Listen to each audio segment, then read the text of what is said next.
Excited to be hosting events in our new space and thrilled to have Jared with us tonight. Let me first say that, of course, The Coward has been wildly popular, so we have yet to get more of the books in. So what we're doing for signings instead is if you just write your name and your phone number down on this piece of paper here, Jared will sign a book plate for you, and then when the books do arrive, we'll send them to you, we'll call you and let you know to come and pick them up. Does that sound good to everybody? If you buy a book as well, I have these pins that say, "I'm not an inspiration, you're just a disappointment," which I think prepares you for the tone of the novel. I know, that's good. That sounds like you're sincere. All right, so now for the introduction. While Jared grew up on Siesta Key and graduated from Riverview High School, he now lives in France with his wife and 2 daughters. He was the creative director for Moby Dick Unabridged, a 4-day immersive multimedia reading of Herman Melville's Moby Dick involving hundreds of participants. His short fiction has been commissioned for BBC Radio and appeared in respected journals in the US, Canada, UK, and Ireland. Not to mention, he has a PhD in artificial intelligence. But he says he mostly inspires the able-bodied by driving a car all by himself and taking his daughters to the playground. His debut novel, The Coward, was first released in Great Britain last year to widespread acclaim, with glowing reviews in the press naming him one of the UK's 10 best emerging writers. Delayed in part because of the COVID-19 pandemic, The Coward was released here in the US just earlier this month. So I'm going to pass the mic to Jared, who's going to do a reading for you guys, and we'll do a discussion and some Q&A after that. Thank you very much. Yeah, it is great to be back to Sarasota and thinking as a teenager, kind of, well, not playing in these streets, but immediately getting shooed away from these streets, as is in Sarasota. So it's very exciting, and you guys have been around for a while. 11 years. 11 years now, so I think I would have been gone by then. So I can safely say I never shoplifted a book from here, so that's good to hear. Don't do that, girls. It's bad. No. Especially independent bookstops. So I thought I'd just get to the reading. A lot of you have probably heard this reading before because you've been on my online events, because there's still a lot of online events. But I think it just really kind of encapsulates the tone of the book. If you haven't read it, it's about a guy called Jared McGinnis who's in a wheelchair. So, really using my imagination there. But it's really about kind of exploring that idea of fictionalizing yourself. And the novel, not me, the novel Jared, is in a car accident. A woman has died, and it's really about finding out what happened to him. And he has to move in with his father, who he hasn't seen for 10 years since he ran away. And as these men kind of get to know each other, you find out what happened with the family. So it's almost kind of structured like a murder mystery, and that's very deliberate. I wanted to write a kind of sensitive story about men and relationships between fathers and sons, and to get that kind of emotional hard work, I knew I had to kind of pull people along. So I'm going to read from the relatively beginning, where Jared is just coming home from the hospital with his father Jack, and I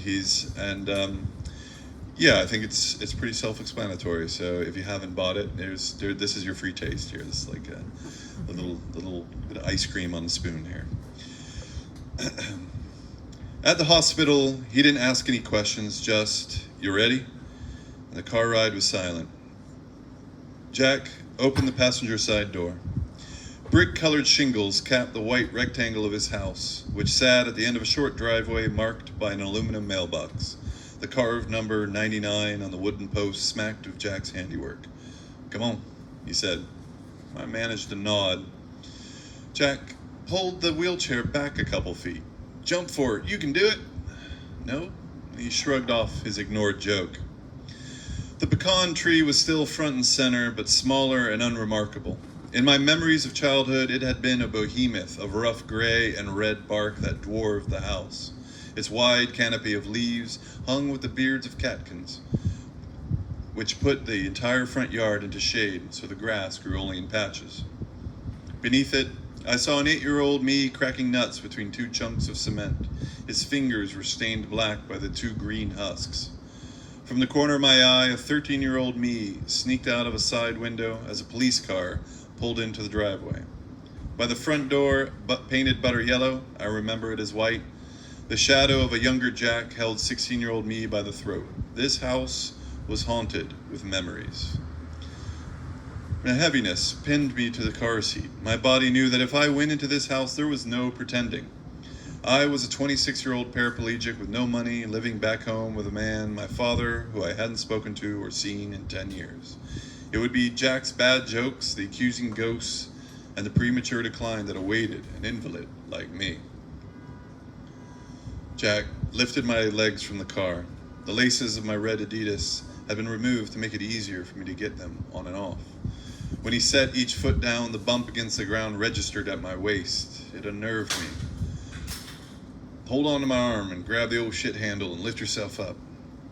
My arms trembled with the effort, and I shook my head. And the wishing you were dead comes at random moments like these. It's just a flash of pining for nothing, and it's gone before you can ransack the medicine cabinet for a bottle half full enough. These moments fade eventually. All right, let me help you. And he leaned in, and he lifted me out of the car without effort. He wore the same cologne as he did when I was a teenager. And once, in the wheelchair, I concentrated on keeping my balance as I lifted my feet and placed them on the footplate. I'll get some wood tomorrow and build you a ramp and make it easier for you to get in and out of the front door. And Mom's rose bushes were no longer where I remembered them.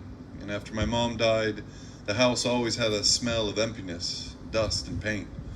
And as Jack brought me into the living room, there was an oily scent that I couldn't place until Jack cleared away his shoeshine kit and a gym sock stuffed full of tins of shoe polish.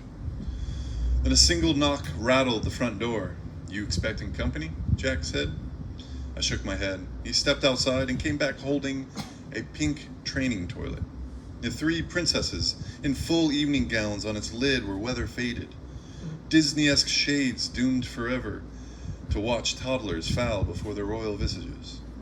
Amazon's really phoning it in these days. Why would someone throw that at your door? Neighborhood kids screwing around. There's a whole gang of them and live a few streets down, jackasses. I'm gonna put it out by the trash. You're just rearming them. And Jack went outside. The strangeness of my childhood home fought against its familiarity. I knew this place. I didn't know this place. I belonged. I didn't. And I felt a seasick queasiness from the to and fro of it. Jack returned, talking before he was inside the house. "When we were potty training you, does this happen a lot?" "What?" "Toilets thrown at your door." "No." Jack chuckled as if I asked a stupid question, and to be fair, I had. "Listen, when you were little, we had this little training toilet that you would play music when you used it. You just refused to be interested. We were at it for months, and I was desperate to have one less butt to wipe. Then, one day, your mama hears London Bridge playing, and she rushes in to see her clever boy using the bathroom all by his big boy self. You know what she did see instead? You pulling water out of the toilet bowl with a cup and pouring it into your potty, clapping your hands every time London Bridge fired up. A kid's toilet thrown at your door is one weird omen," I said, looking out at the window to see if the children were going to return. "You were always too clever for your own good, never doing what you were supposed to and still getting rewarded. I think the parable here is there is more than one way to make the music play," I said. "Hey, that even rhymes. You get that on a sampler. What do you want to do now? You hungry? You want to watch some TV?" "Just some sleep," I said, suddenly exhausted by the effort of speaking. "All right, I'll set you up in your old room." He pushed the wheelchair into the bedroom, past the door with a hole more than a decade old, as if I needed to be reminded that memories here have consequence. Cardboard boxes sat in the corners, and the only evidence of it once having been my childhood room was a painting that I'd done in high school art class. My mother as a young woman in a western shirt, covering her face from the viewer with one hand. Jack said, "I'll leave you be now. You need anything? Coffee? Juice? Kicking the ass?" I managed to say, "Just some pain pills." "Yep, be right back." Jack returned to the medicine and a glass of water. "Anything else?" "No, thanks. Just a nap. The drive wore me out. I'm sore." Jack nodded his head toward the painting. "You remember painting that? You still do art?" I didn't respond. Jack was trying to tell me that our past was okay. He was searching through the ashes to show me something that was intact.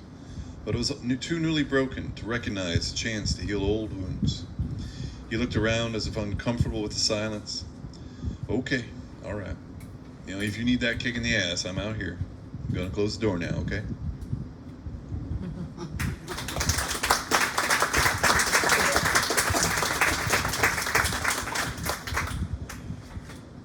So, I can. If anyone has any questions, I'm mostly related to the room, so you could basically ask the person next to you. Why was he so cynical? Why was he cynical? I don't think he's cynical. I think he was kind of angry and broken at this stage, and people ask me that. Why am I so cynical? I forget what I was talking about. I say cynical, and I immediately said I'm just being realistic. I think at that stage, he's just angry, and so that cynicism comes from him not seeing much good and kind of thinking he doesn't deserve any good. That's actually the story is really about love, and his problem is he doesn't feel worthy of love, and this is what his big problem is. And I think that's what kept him so angry. And it's that kind of chance of redemption, that the accident that almost killed him. And that's kind of the irony of the story, is the worst thing that happened to him, it turned out to be the thing that saved him.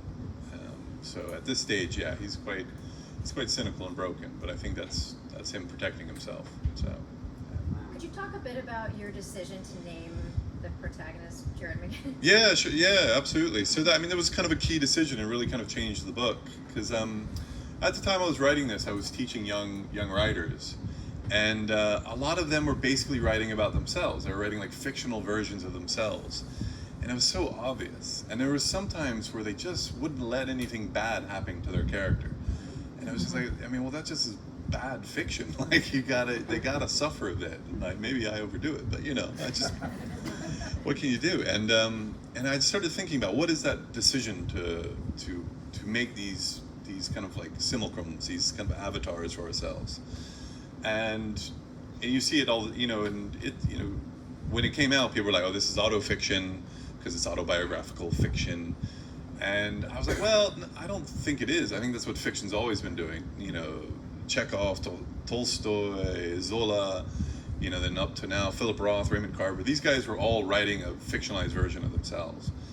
And then I was like, well, let's stop pretending, and let's combine them, and kind of really kind of start to kind of mine my own life and my own experiences to this character. But previously, I've been doing the same thing these other writers have been doing, is really try to make a distinction between the two. And then the other thing as well is that I'm in a wheelchair. No matter what I name that character, people are going to be like, so it's you, isn't it?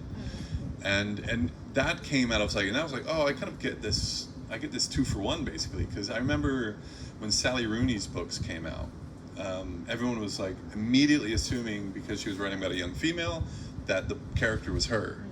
And she was just over and over again, nope, it's fiction, that's what you do, you make things up, and I was like, oh, they're never gonna if they're not gonna let her do it, it's kind of, they're never gonna let me get away with it. So I was like, actually, let's do it. Let's make it very obvious. That's why I have this epigraph that's quite spiky in the beginning, to make the reader think about that, and then let them do the work. Some people are going to read it like memoir, and I've seen, it's really interesting to see like the press, how some just treat it as memoir, some treat it as fiction, some understand the tradition of autofiction.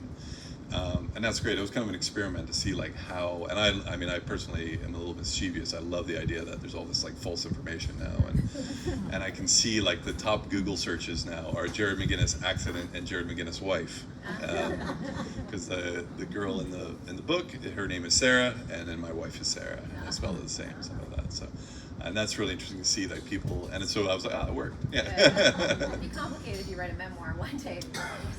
Yeah, it will be complicated. It is complicated.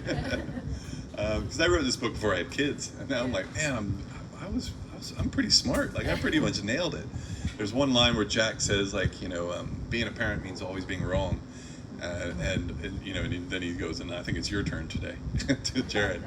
I was like, man, that's true. That is so true. No matter what you do, yeah, like right now.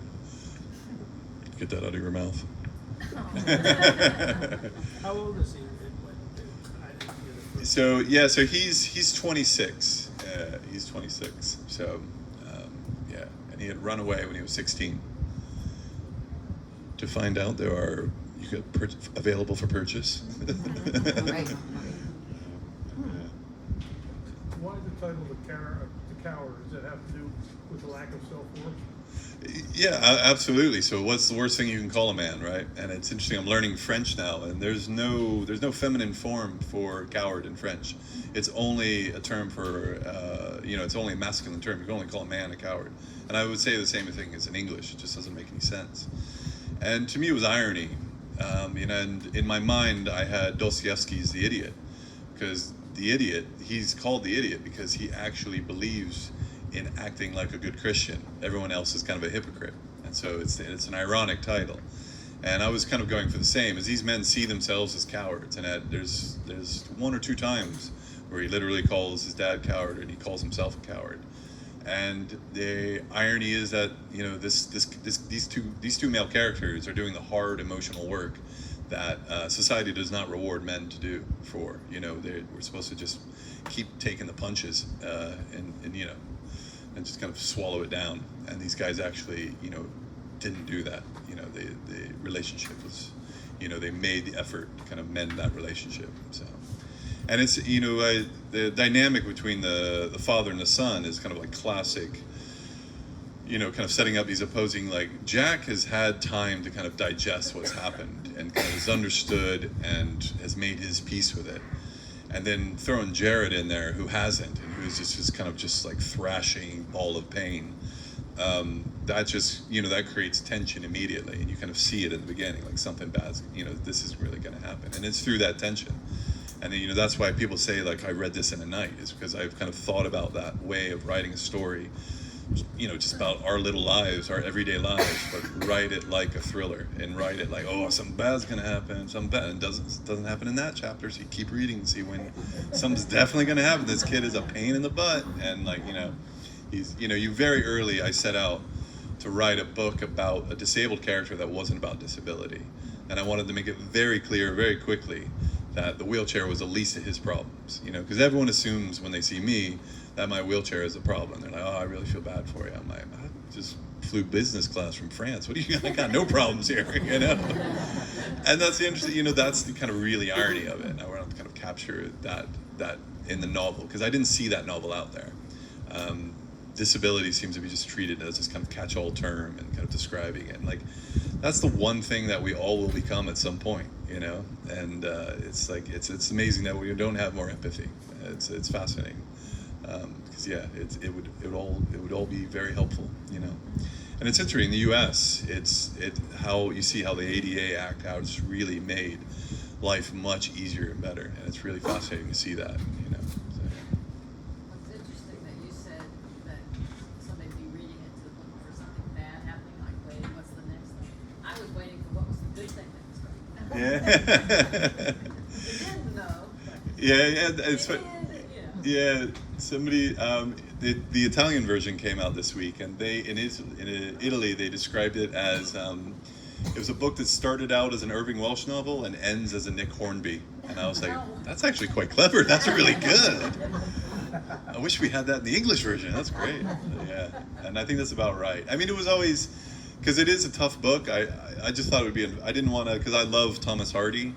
When I moved to the UK, I read tons of Thomas Hardy, but it's just miserable, and it just gets worse and worse and worse.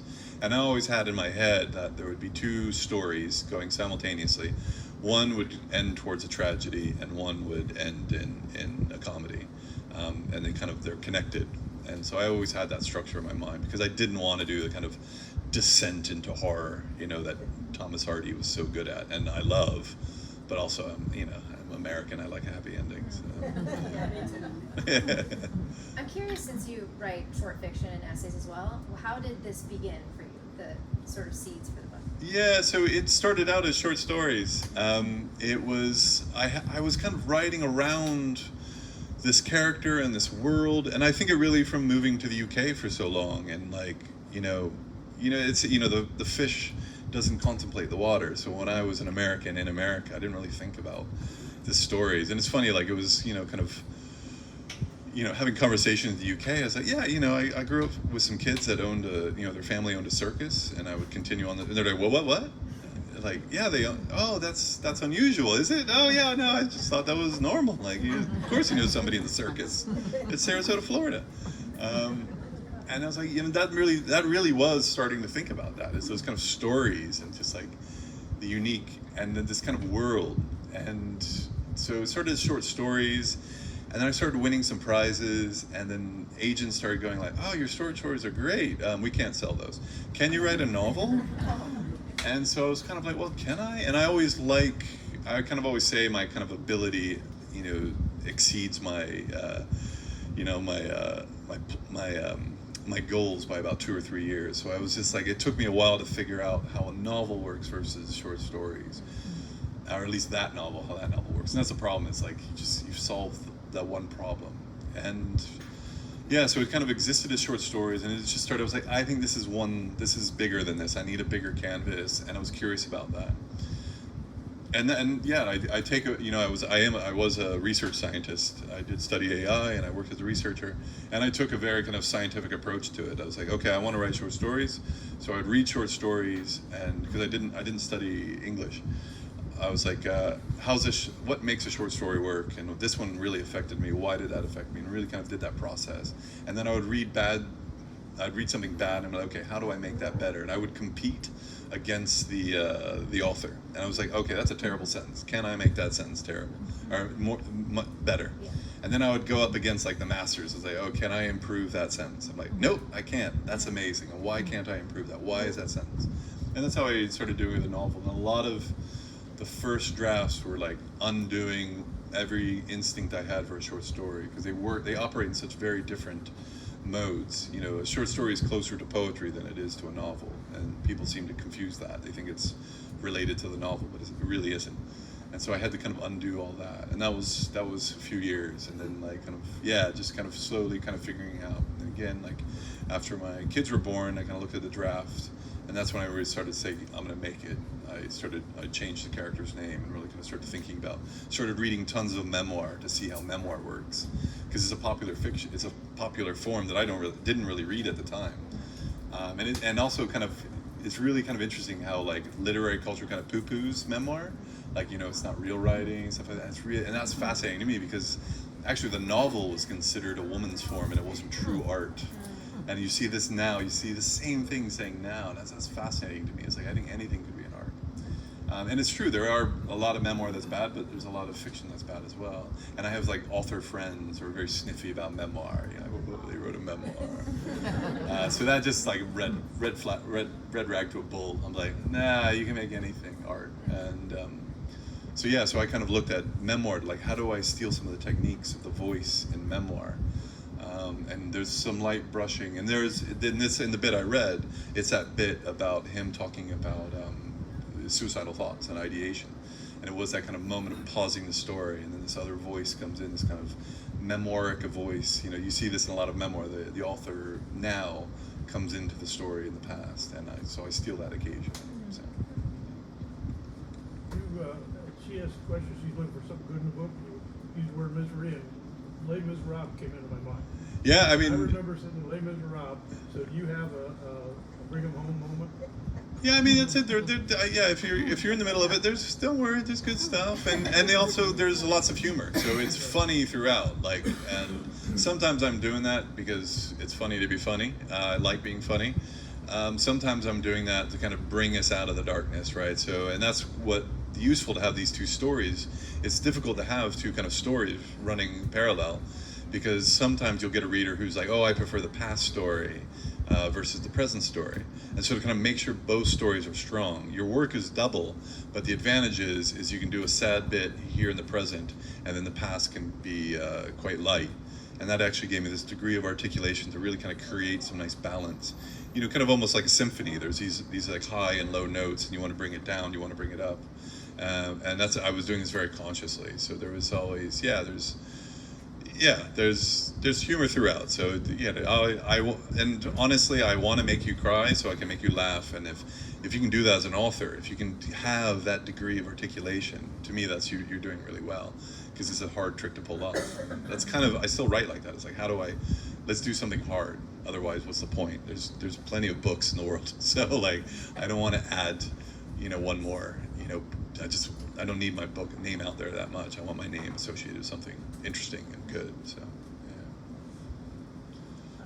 And that was really hard. I have to say, it was when we were doing the final copy edits, when I had to do yet another read through for the hardback, for the British edition. I was like, actually, and this is not easy for me to admit, it was like, this is a good book. This is okay. I've done my job. And I know, because again, I have friends who are authors, and I've been around publishing.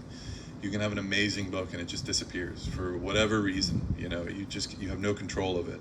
But I knew at that stage I had done my job, and then the rest of it was, luck. Basically, it's dumb luck and nepotism. That is how you make it in publishing.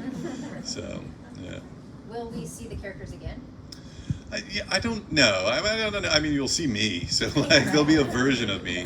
There'll always be a version of me. I'm still very interested in that process of the stories we tell each other, because this whole story is about this guy who's at home. He's in a wheelchair. He's not really moving around, so he's thinking over his past. So when we slip to the past, he's thinking about that. And I'm always very interested in story, but also the stories we tell ourselves, the stories we tell, we tell our children about us and family. I come from a very big extended family. They're all full of storytellers, and that's how I kind of was raised around, and they're all very funny. And I mean, that's where I learned to write, just sitting around, listening to BS. And there's a lot. So yeah, I had lots of research for decades. It still goes on. And that's, so I'm very fascinated about stories, the process of stories and the telling of stories and why we tell stories, because it seems so fundamental. It just does seem like, if you want to kind of uniquely identify how, we are different from any other animal, we keep losing like certain differences, like tool using or language use. And I think it's stories, but maybe, apparently dolphins have names, so maybe they have stories too, but like definitely humans we tell ourselves stories all the time, right? So, so I don't know, yeah. I'm writing now, I don't know what it is. That's kind of my process, is I just kind of write, and at some point I figure out what I'm doing and then start putting it together. So, I do owe the publisher another book, so we're having those meetings in May. So, but I sold the film rights, so at some point there might be a TV show or a film, but gladly I have nothing to do with it, because I don't know anything from that. So it's just, there's people beavering away. So. Any other questions? I have one more question, which is, what was it like releasing a book during the pandemic? Yeah, it was really odd, because it came out last year in July, where like it was one of those false dawns that we're just like, oh, that's just normal now, we're doing this again, oh, another wave. So at the time, we had lots of events planned in July when it was coming out, and then it started getting bad again, and lockdowns started happening, and so it all kind of closed, and it's really kind of, it's been tough, because it's just, it's right now, especially with bookstores, a real kind of influx. Some have really enjoyed the digitalization of and that's kind of given them opportunities. But it's been very odd, and some opportunities have been missed. And we took the pandemic as an opportunity to move to France, because like we've been in London for a very long time. We were in a tiny London flat in central London. Our kids are getting bigger. I was tired of the gray weather. I'm from Florida. I needed heat. I had vitamin D deficiencies. That just ain't right. And so we moved to France, and so we had kind of distanced ourselves as well, which was great, because it was locked down, so we were locked down anyways. So why not be locked down next to a Mediterranean beach? I mean, come on, But yeah, it's been odd, and it's still odd. People are still not quite sure. And what's been tough, particularly, is because a lot of the big festivals have just been going with the sure things. And so, there's a lot of big festivals that I knew I would have gone to, but because of the pandemic, they really are being very conservative. And I understand, but it's just kind of a shame, because it's like, well, that person doesn't need any publicity. And it's just, again, kind of that narrowing of we're all reading one book, and it's not good for fiction. So yeah. You remind me somewhat of James Joyce. Oh well. You're an expatriate. Yeah. Abroad, Yeah. but everything you wrote about was about here. Yeah, I mean, there's a real. I kind of said I wrote something recently about that. Is that I had to have that distance from. So it's kind of set in a fictional Austin, Texas, but actually it's I've stolen bits of Florida as well, and it was really that distance that kind of enabled me to, and because I just came from Austin. We did a couple of events in Austin, and Austin's changed completely. And I realized actually that distance enabled me to make Austin, Texas, this fictional place, and in a land far away, in a time once ago, in a land far away, once upon a time, there was a Jared McGinnis, and that really was the process. And I completely understand why Joyce did it, Hemingway. There's a whole generation of Americans that wrote about America. Sometimes, Hemingway wrote a lot about expats, but. Yeah, I completely understand that. I really do. And it's interesting to kind of come back, especially after not being able to for so long, for the last 2 years. So I will totally take a comparison with Joyce. It's not true, but he's a perfect example of somebody who you can't change a word of his writing. And so I just did, it's the 100th anniversary of Ulysses. And Shakespeare and Company in Paris, it's the American bookstore in Paris, just did a reading of the entire book, and I was one of the readers, and that was kind of really nice, just because you have to pay attention and really kind of just realize why he's one of the masters, and just his use of language, and he's kind of he is a marvel. But yeah. Any other questions? Okay, so if you have, do you want to roll that or not? Oh no, I'm quite happy not to talk. So. But so apparently there was some shipping problems. There's no books here, but what I think the plan is, if you buy a book, put your name here. I'll sign a book plate to you. I also have some of these badges, and the bookstore will then ship them to you afterwards, if that's all right. But I'm happy to hang around and have a chat. I have this nice stamp as well. So so just thank you very much for coming out. I hope you like the book. You haven't read it. If you have read it and do like it, great. If you didn't like it, just still give me 5 stars, because I got cute kids to pay for. Amazon rating system is nonsense anyways. Don't feel bad. Just put 5 stars and know you fed my kids. So yeah. And they're here. And they're here. Yeah. And I will make them stare at you longingly as you fill in the. They'll do that. Yeah. Actually, my oldest. We're staying with my sister-in-law, and she had some copies for her and some friends. She had like 4 copies, and I was gonna sign them and send them to people. And then she's like, she said, "Look, I have 4 copies of your Papa's book." And my daughter was like, "Why don't you have 5?" That kid's gonna be my businessman. But thank you so much for coming out. It's just great to see lots of familiar faces, lots of unfamiliar faces. That's even better. Yeah, and. I'll hang around, sign some book plates, chat. Just let me know. I'm here. Yeah, thank you.